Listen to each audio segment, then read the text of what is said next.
In today's video, I'm going to teach you how to plan events in Microsoft Outlook.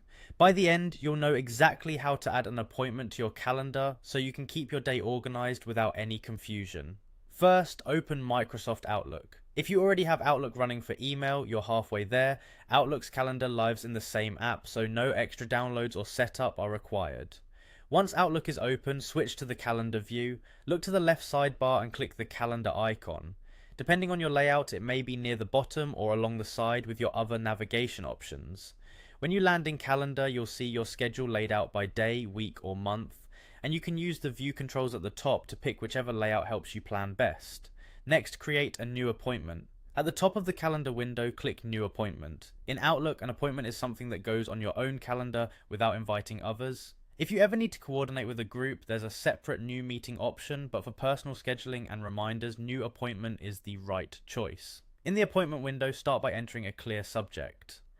Think of this as the title that will help you recognize the event at a glance later. Using a concise, descriptive subject like quarterly budget review instead of just meeting makes searching and scanning your calendar easier.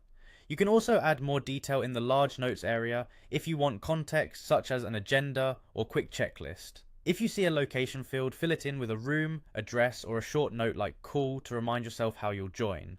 Now set the start and end date and time. Use the date pickers to choose the correct day, then set the time so it reflects the actual duration you need. If your event runs all day, turn on the all day setting so it blocks the date without specific hours.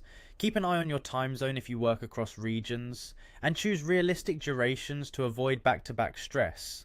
Outlook will show any conflicts so you can adjust. Many Outlook setups also include a default reminder. If one appears, pick a lead time that actually helps you prepare.